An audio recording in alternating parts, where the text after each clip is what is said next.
ಆತ್ಮೀಯ H16 news ಅರ್ಥಾತ್ ಸಿದ್ದರಾಮಯ್ಯ ಸ್ವಾಗತ. ನಾನು ನಿಮ್ಮವ MI ಅಥವಾ ಮಲ್ಲಪ್ಪ ಜೋತಾವರ್. ಆತ್ಮೀಯರೇ,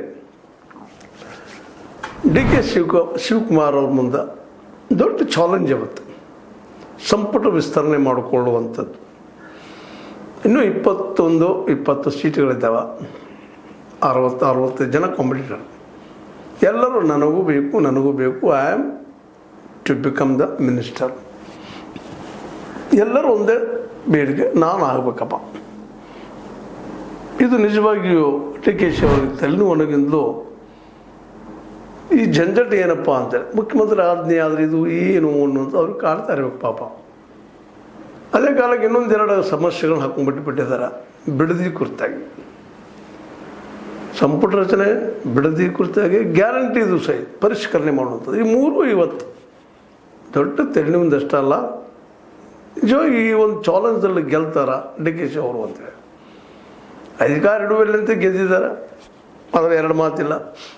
ಆದರೆ ಅದೇ ಕಾಲಕ್ಕೆ ಈ ಅಧಿಕಾರ ಉಳಿಸ್ಕೊಳ್ಳೋದಕ್ಕಾಗಿ ಸಂಪುಟ ರಚನೆ ಇವತ್ತು ಹೈಕಮಾಂಡ್ ಹೆಂಗೆ ಜನರು ತೊಗೊಳ್ರಿ ಅಂತೇಳಿ ಹೈಕಮಾಂಡ್ ಹೇಳ್ತಿದ್ದೋ ಅಥವಾ DK ಅವರು ಅದು ಮಾಡ್ತಾಯಿದ್ದಾರೋ ಗೊತ್ತಿಲ್ಲ. ಯಾಕಂದ್ರೆ ಆದಷ್ಟು ಸಿದ್ದರಾಮಯ್ಯರ ಒಂದು ಹಿಡಿತದಿಂದ ತಪ್ಪಿಸ್ಕೋಬೇಕು ಅನ್ನೋದು ಪ್ರಯತ್ನ ಮಾಡ್ತಾನೆ ಇದ್ದಾರೆ.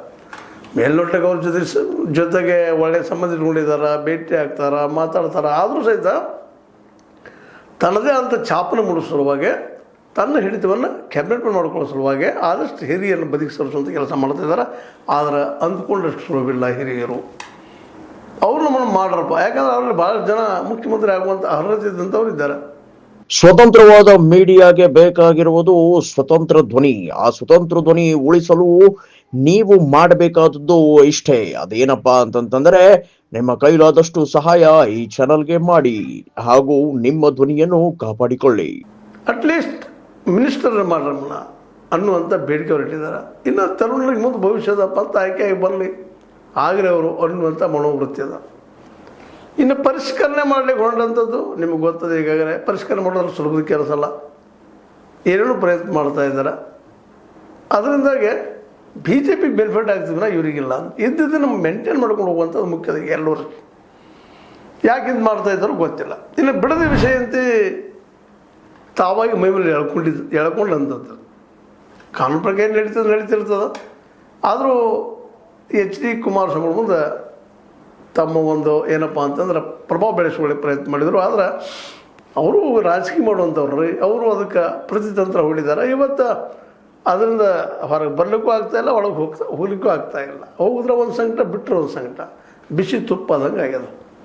ಇವು ಮೂರೂ ಘಟನೆಗಳ ಹಿನ್ನೆಲೆಯಲ್ಲಿ ಇವತ್ತು ಮೂರನ್ನ ಹೆಂಗೆ ಎದುರಿಸ್ಬಹುದು ಅಂತೇಳಿ ಈಗ ಹಿಂದಿನ ನಾವು ಎಪಿಸೋಡಲ್ಲಿ ಒಂದು ಮಾತನ್ನು ಹೇಳಿದ್ದೀನಿ ನಾನು. ಸಂಪುಟ ವಿಸ್ತರಣೆ ಬಗ್ಗೆ ಬಂದಾಗ ಈಗ ಸಮಯ ಭಾಳಿಲ್ಲ.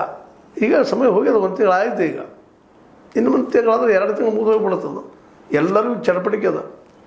ಸಿದ್ದರಾಮಯ್ಯನವ್ರು ಏನು ಹೇಳ್ತಾರೆ, ಈಗ ತೊಗೊಂಡಿದ್ದಾರೆ, ಆ ವಿಷಯ ಬೇರೆ.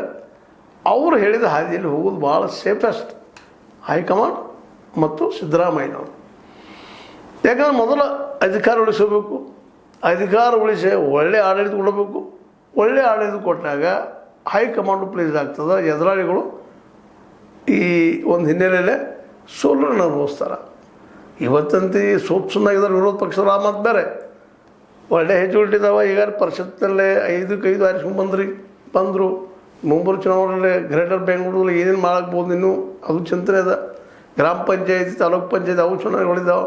ಅಲ್ಲಿ ನಮ್ಮ ಶಕ್ತಿ ತೋರಿಸ್ಬೇಕಾಗಿತ್ತು. ಆ ಶಕ್ತಿ ತೋರಿಸ್ಬೇಕಾಗಿದ್ರೆ ಇಲ್ಲಿ ಮೊದಲ ಮನೆ ಸಮಾಧಾನ ಇರಬೇಕಾಗಿದ್ದಪ್ಪ ಅಂದರೆ ಕೆಲವೊಂದನ್ನು ಕಾಂಪ್ರಮೈಸ್ ಮಾಡ್ಕೋಬೇಕಾಗ್ತದೆ. ಎಲ್ಲ ಹೊಸಬ್ರನ್ನ ತೊಗೊಳ್ಳಿಕ್ಕಂತ ಸಾಧ್ಯ ಇಲ್ಲ. 10-15 ಜನರು ಏನಾದರೂ ಹೊಸಬ್ರನ್ನ ತೊಗೊಂಡ್ರೆ ಕ್ರಾಂತಿ ಆಗೋದು ಗ್ಯಾರಂಟಿನ. ಹಿರಿಯರಂತೆ ವಿರೋಧ ಮಾಡೋದು ಗ್ಯಾರಂಟಿನ. ಅದಕ್ಕಿಂತ ಈಗ ಹಿಂದಿನ ಎಪಿಸೋಡಲ್ಲಿ ಹೇಳಿದಂಗೆ 3-4 ಜನರಪ್ಪ ಹಿರಿಯರು, ಸಾರಿ ಹೆಂಗಿದ್ದಂಥವ್ರಿಗೆ ಉಳಿದವ್ರಿಗೆಲ್ಲ ಹಿರಿಯರಿಗೆ ಕೊಟ್ಟು ಬಿಡಲಿ. ಸಿದ್ದರಾಮಯ್ಯರಿಗೂ ಪ್ಲೀಸ್ ಆಗ್ತಾರೆ. ಅದೇ ಕಾಲಕ್ಕೆ ಸಿದ್ದರಾಮಯ್ಯ ನಮ್ಮಂತ ಉಳಿದ ಹಿರಿಯರು ಸಹಿತ ಪ್ಲೀಸ್ ಆಗ್ತಾರೆ. ಏನಪ್ಪ ಅಡ್ಡಿಯಲ್ಲಿ ನಮಗೆ ಮೋಸ ಆಗಲಿಲ್ಲ ಅನ್ನುವಂಥದ್ದು. ಹೆಂಗಂದ್ರೆ ಒಂದು 4-5 ಮಂದಿ ತೊಗೊಳ್ಳಿ, ಅವ್ರಿಗೂ ಒಂದಿಷ್ಟು ಭರವಸೆ ಮೂಡ್ತದೆ. ಈ ಹಾದಿ ಹಿಡ್ಕೊಂಡು ತಮ್ಮ ಸಂಪುಟ ವಿಸ್ತರಣೆ ಮಾಡಿಕೊಂಡ್ರೆ ಭಾಳ ಯೋಗ್ಯದ. ಅದರಲ್ಲೂ ತಮ್ಮ ಪ್ರಬಲ ರಾಜಕೀಯ ವೈರಿಗಳಿದ್ದಾರೆ, ಅಲ್ಲಿ ತಮ್ಮ ಬೇಕಾದಂಥವ್ರನ್ನ ನೇಮಿಸ್ಕೊಳ್ಳಿ. ಯಾಕಂತಂದ್ರೆ ಪಾರ್ಟಿಯಲ್ಲಿಯೇ ಪಾರ್ಟಿ ಇರ್ತದೆ, ಅದು ಗೊತ್ತಿದ್ದ ವಿಷಯ ಇಲ್ಲ. ಕಾಂಗ್ರೆಸ್ನಲ್ಲಿ ಮತ್ತು ಕಾಂಗ್ರೆಸ್ ಪಾರ್ಟಿಗಳು ಇರ್ತಾವೆ, ನಮ್ಮ ಶ್ರೇಷ್ಠ ನಿಮ್ಮ ಶ್ರೇಷ್ಠ, ಅಲ್ಲಿ ತಮ್ಮ ವಿರೋಧಿಗಳು ಬೇಕಾದ್ರೆ ಚೇಂಜ್ ಮಾಡಿ. ಆದರೆ ನಮ್ಮ ಸಿದ್ದರಾಮಯ್ಯನವ್ರನ್ನ ಎದುರು ಹಾಕ್ಕೊಂಡು, ಅವ್ರ ಹಿರಿಯರನ್ನ ಎದುರು ಹಾಕ್ಕೊಂಡು ಪಕ್ಷವನ್ನು ಮುನ್ನಡೆಸ್ಕೊಂಡು ಹೋಗೋದು, ಸರ್ಕಾರವನ್ನು ನಡೆಸ್ಕೊಂಡು ಹೋಗೋದು ಬಹಳ ಕಷ್ಟ. ಅದಕ್ಕೆ ಅಲ್ಲಿ ಕಾಂಪ್ರಮೈಸ್. ಇನ್ನು ಕಾಂಪ್ರಮೈಸ್ ಆಗಲಾರ್ದು ಯಾವುದದ? ಈ ಗ್ಯಾರಂಟಿಗಳನ್ನು ಕೊಟ್ಟಿದ್ರೆ ಈಗಾಗಲೇ, ಇನ್ನೊಮ್ಮೆ ಕರೆಂಟದಲ್ಲಿ ಅದ್ರ ವಿದ್ಯುತ್ತಲ್ಲಿ ಏನಾದರೂ ಪರಿಷ್ಕರಣೆ ಮಾಡೋದು, ಬಾಡಿಗೆ ಎಲ್ಲರಿಗಿಲ್ಲ ಇಲ್ಲ ಅಂತ ಹೇಳೋದು, ಇಂಥವೆಲ್ಲ ಮಾಡಿದರೆ ಅವೆಲ್ಲ ಓಡಿಸ್ತಾನೆ ಅವ್ರು ನಿಮಗೆ, ಅಲ್ಲಿ ಹೊಡೆದು ಬೀಳ್ತದೆ. ಅದಕ್ಕೆ ಗ್ಯಾರಂಟಿ ಕೈ ಹಚ್ಚೋ ಅವಶ್ಯಕತೆ ಇಲ್ಲ. ಈಗಾಗಲೇ ತಪ್ಪೋ ಸರಿನೋ ಮಾಡ್ಕೊಂಡು ಬಂದಿದ್ದೀರಿ. ಸಿದ್ದರಾಮಯ್ಯವ್ರು ಎಲ್ಲರಿಗೂ ಫ್ರೀ ಅಂದ್ಬಿಟ್ಟಿದ್ರು ಆಳಿದ, ನೀವು ಅವ್ರ ಜೊತೆಗೆ ಫ್ರೀ ಅಂದಿದ್ರಿ. ಇವತ್ತು ಕೆಲವು ಕಂಡೀಷನ್ ಹಾಕೋದ್ರಿಂದಾಗೆ ಬಿ ಜೆ ಪಿಗೆ ಅನುಕೂಲ ಆಗಿಬಿಡ್ತದೆ ಇಲೆಕ್ಷನ್ದಲ್ಲೇ ಸಹಜವಾಗಿ. ಅವ್ರು ಅದನ್ನು ದೊಡ್ಡ ಇಶ್ಯೂ ಮಾಡ್ತಾರೆ, ಅಷ್ಟು ನಾವು ಇದನ್ನು ಕೊಡ್ತೀವಿ ಅಂತ ಹೇಳ್ತಾರೆ. ಅವರು ಈ ಸಲ ಖಚಿತವಾಗಿಯೂ ಗ್ಯಾರಂಟಿ ಘೋಷಣೆಗಳು ಮಾಡೇ ಮಾಡ್ತಾರೆ. ಅದು ಮುಂದೆ ಈಡೇರ್ತದೋ ಇಲ್ಲವೋ ಆ ಬೇರೆ ವಿಷಯ. ಗೆಲ್ಲಬೇಕಾಗಿ ಚುನಾವಣೆಯನ್ನು ಮಾಡ್ತಾರೆ, ಅದನ್ನು ಬೇರೆ ಮಾತಾಡೋದು. ಯಾಕಂದ್ರೆ ನೀವು ಮಾಡಿದಾಗ ಅವ್ರು ಹೋಗ್ತಾರೆ, ನಿಮ್ಮ ಹಾದಿಗಳು ಅವ್ರು ಹೋಗ್ತಾರೆ, ಮಾಡ್ತಾರೆ. ಬಜೆಟ್ ಹಾಳಾಗಿ ಹೋಗ್ತದೋ, ಆರ್ಥಿಕ ವ್ಯವಸ್ಥೆ ಹಾಳಾಗಿ ಹೋಗ್ತದೆ ಅಂತ ಬೇರೆ ವಿಷಯ. ಯಾಕಂದ್ರೆ ಇವತ್ತು ಜನನೂ ಗ್ಯಾರಂಟಿಗಳ ಬೆನ್ನತ್ತಿದ್ದಾರೆ, ನಮ್ಗೆ ಕೊಟ್ಟರೆ ಹಾಕ್ತೀವಿ ಅನ್ನೋ ಪರಿಸ್ಥಿತಿಗಳಿದ್ದಾರೆ. ಅದಕ್ಕಾಗಿ ಆ ವಿಷಯದ ಬಗ್ಗೆ ಸಿಂಪಲ್ ಅದ. ಈಗ ಇದ್ದಿದ್ದನ್ನು ಮುಂದುವರ್ಸಿ ಹೋಗೋದ್ರಿಂದ 2 ವರ್ಷ ಮುಂದೆ ಹೊಸದಾಗಿ ಸರ್ಕಾರ ಬಂದಾಗ ಮತ್ತು ಮುಂದಿನ ವಿಚಾರ. ಆಗೇನು ಮಾಡಿದ್ರಿ, ಏನು ಮಾಡಿ ನಿಮ್ಗೆ ಬಿಟ್ಟಂದು ಮುಖ್ಯವಾಗಿ ಎಲ್ಲ ಜನರಿಗೆ ಬೇಕಾಗಿದ್ದು ಶಿಕ್ಷಣ ಮತ್ತು ಆರೋಗ್ಯ. ಅವು ಎರಡು ನೀವು ಗ್ಯಾರಂಟಿ ಮುಂದಿನ ಚುನಾವಣೆ ಕೊಟ್ಟರೆ ಜನ ಒಪ್ಕೊಳ್ತಾರೆ. ಆಲ್ರೆಡಿ ದೇಶ ತುಂಬ ಗ್ಯಾರಂಟಿಗಳು ಹಾವಳಿಗಂತೆ ಇದ್ದೇ ಇದ್ದಾವೆ. ಎಲ್ಲ ಪುಕ್ಕಟ್ಟು ಅಂದಾಗ ಸರ್ ಯಾರು ಬೇಡ ಅಂತಾರೆ ರೀ.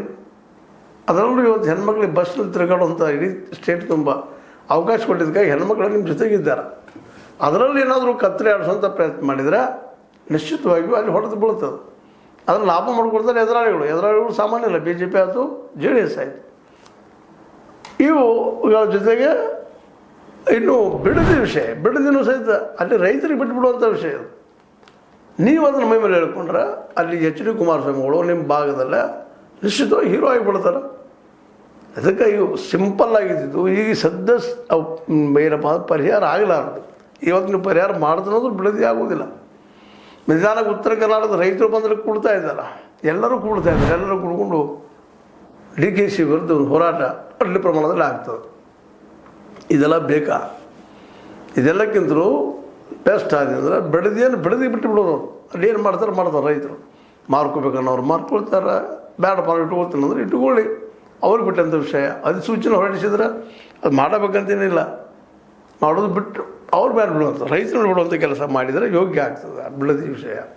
ಈ 3 ವಿಷಯಗಳಲ್ಲಿ ಇವತ್ತು ಪರೀಕ್ಷೆ ಆಗುವಂಥದ್ದು DK ಶಿವಕುಮಾರ್ ಅವರು. ಯಾವುದನ್ನು ಹೆಂಗೆ ಹ್ಯಾಂಡಲ್ ಮಾಡ್ಬೋದು ಇವರು ಅನ್ನೋದು ಮುಂದಿನ ದಿನದಲ್ಲಿ ಬಿಟ್ಟಂಥದ್ದು. ಆದರೆ ಈಗಾಗಲೇ ಸಿದ್ದರಾಮಯ್ಯರನ್ನ ತಮ್ಮ ವಿಶ್ವಾಸದ ತೆಕ್ಕೆಯಲ್ಲಿ ತೆಗೆದುಕೊಳ್ಳೋದ್ರೆ ಯಶಸ್ವಿ ಆಗಿದ್ದಾರೆ ಅನ್ನೋದು ಅವರ ಬಾಡಿ ಲ್ಯಾಂಗ್ವೇಜ ಜೊತೆಗೆ ಸಿದ್ದರಾಮಯ್ಯರ ಜೊತೆ ವರ್ತಿಸುವಂಥ ರೀತಿ ನೋಡಿದಾಗ ಅನ್ನಿಸ್ತದೆ. ಮುಂದೆ ಬಿಡದಿದ್ದು ಸಹಿತ ಇತ್ತೀಚೆಗೆ ಸ್ವಲ್ಪ ಕಡಿಮೆ ಮಾಡ್ತಾ ಇದ್ದಾರೆ. ಅದು ಭಾಳ ಹಂಡ್ರೆಗೆ ಬೀಳ್ತಾ ಇಲ್ಲ. ಅದು ಒಳ್ಳೆ ಡೆವಲಪ್ಮೆಂಟ್. ಅದು ಮೋಸ್ಟ್ಲಿ ಸಮಾಧಾನ ಆಗುವಂಥ ಸಾಧ್ಯತೆಗಳಿದ್ದಾವೆ. ಇನ್ನು ಗ್ಯಾರಂಟಿಗಳು ನೀವೆಲ್ಲ ಕೆಲಗ್ತಾ ಇದ್ದೀರಲ್ಲ, ಈಗ ಹೆಂಗೆ ನಡೀಲಿ. ಅದರೊಳಗೆ ಅಯೋಗ್ಯರ ಅಥವಾ ಯೋಗ್ಯರ ಅನ್ನುವಂಥ ಮಾತಿಲ್ಲ. ಎಲ್ಲರಿಗೂ 200 ಯೂನಿಟ್ ಕೊಡ್ತಾನೆ ಅಂತ ಹೇಳಿದರೆ ಅಕ್ಕಿ ವಿದ್ಯುತ್ತನ್ನು ಅದು ಕೊಡುವಂಥದ್ದಾಗಲಿ. ಮುಂದೆ ಯೋಗ್ಯ ಹೀಗೆಲ್ಲ ಮುಂದಿನ ಚುನಾವಣೆ ಮುಗಿದ್ಮೇಲೆ ಏನಾದರೂ ಗೆದ್ದು ಬಂದಾಗ ವಿಚಾರ ಮಾಡುವಂಥದ್ದು. ಈಗಂತೂ ಸುತಾರಾಮಲ್ಲ, ಅದು ಮಾಡಿದರೆ ಮಾತ್ರ ಪೆಟ್ಟು ನಿಶ್ಚಿತ ಬಿಡೋದನ ಅಂತ ಹೇಳ್ತಾ, ಜೊತೆಗೆ ಬಿಡದಿಯಲ್ಲೂ ಸಹಿತ ಆ ವಿಷಯ ಬಿಡದಿಯ ಸಮಸ್ಯೆನ ಬಿಡದಿಗೆ ಬಿಟ್ಟ ಅಲ್ಲಿ ರೈತರು ಏನು ಹರಿಸ್ಕೋತಾರೆ. ಈಗ ನೀವಂತೂ ಕೆಲವೊಂದಿಷ್ಟು ಏನೋ ಘೋಷಣೆ ಮಾಡಿದಿರಿ ಅಧಿಸೂಚನೆಯನ್ನು, ಅದರಲ್ಲಿ ಏನು ಮಾಡ್ತದೆ ನೀವು ಹಸ್ತಕ್ಷೇಪ ಮಾಡಲಾರ್ದು ರೈತ ಬೇಕಾದ್ರೆ ಮಾರ್ಕೊಳ್ತಾರೆ, ಬೇಡಾದ್ರೆ ಇಟ್ಕೊಳ್ತಾರೆ. ಅದು ಅವ್ರಿಗೆ ಬಿಟ್ಟಂಥ ವಿಷಯ. ಅಷ್ಟು ಮಾಡಿಬಿಟ್ರಂದ್ರೆ ತುರ್ತು ದಾಡ್ತಿಲ್ಲ. ಅದೆಲ್ಲ ಬಿಟ್ಟುಕೊಟ್ಟು ನೀವು 3 ಕೈ ಹಾಕಿದ್ರಪ್ಪ ಅಂದ್ರೆ ನಿಶ್ಚಿತವಾಗಿಯೂ 2027 ಚುನಾವಣೆಯಲ್ಲಿ ನಿಮ್ಮ ಗೆಲುವಿನ ಕನಸು ಆಗ್ತದೆ ಅನ್ನೋದನ್ನು ನೆನಪಿಸ್ಕೊಳ್ತಾ ನೆಕ್ಸ್ಟ್ ಹೆಜ್ಜೆ ಅಂತೇಳಿ ನನಗೆ ಅನಿಸಿ ಕೆಲವೊಂದು ಮೊದಲು ಲೈಕ್ ಮಾಡಿ ಕಮೆಂಟ್ ಮಾಡಿರಿ. ಜೊತೆ ಸಬ್ಸ್ಕ್ರೈಬ್ H16 ನ್ಯೂಸ್ ಅರ್ಥತೆ ಚಿತ್ರದು ಸಸ್ಯಕ್ಕೆ ಒಂದು ಆತ್ಮೀಯ ಸಾರ್ವಜನಿಕರಲ್ಲಿ H16 ಅರ್ಥಾತ್ ಸೀತಾರಾಮದಿಂದ ಒಂದು ಮನವಿ. ಈ ಸಂಸ್ಥೆ ಭ್ರಷ್ಟಾಚಾರ, ಅನ್ಯಾಯ, ಅತ್ಯಾಚಾರಗಳಿಂದ ನೊಂದವರ ವೇದಿಕೆ. ಅನ್ಯಾಯಕೋರರ, ಭೂಗಳ್ಳರ, ನಶಾ ಸಾರಾಯಿ ಮಾಫಿಯಾಗಳ ವಿರುದ್ಧದ ಧ್ವನಿ, ರೈತರ ಕೂಲಿಕಾರ ಕಾರ್ಮಿಕರ ಬಿದ್ದ ಸಮುದಾಯ ಜನರ ಧ್ವನಿ ಬೆಂಬಲವಾಗಿ ನಿಂತು ತನುಮನ ಧನದ ಸಹಾಯಕ್ಕೆ ಸಾರ್ವಜನಿಕರಲ್ಲಿ ಕೋರಿಕೆ. ದಾನದ ಸಹಾಯ ನೀಡಿ ಸ್ವಾತಂತ್ರ್ಯ ಪತ್ರಿಕೋದ್ಯಮ ಉಳಿಸಿ ಬೆಳೆಸಿ. ವಂದನೆಗಳು. ತಮ್ಮನ್ನೇ ನಂಬಿರುವ ಮಲ್ಲಪ್ಪ ಇ ಜೋತಾವರ್. ಈ ಕೆಳಗಿನ QR ಸ್ಕ್ಯಾನ್ ಮಾಡಿ ಅಥವಾ ಈ ನಂಬರ್ ಅಂದರೆ 7411402405ಗೆ ಇಲ್ಲ 9686864852ಗೆ ನೀವು ಫೋನ್ಪೇ ಮಾಡಿ, ಪೇಟಿಎಮ್ ಮಾಡಿ ಅಥವಾ ಇನ್ನಾವುದೇ ಮಾಧ್ಯಮದಿಂದ ಗೂಗಲ್ ಮೂಲಕ ಸಹಾಯ ಮಾಡಿ ಈ ಪ್ರಾಮಾಣಿಕ ಪತ್ರಿಕೋದ್ಯಮವನ್ನು ಉಳಿಸಿ ಅಂತ ಮತ್ತೊಮ್ಮೆ ಮನವಿ. ವಂದನೆಗಳು.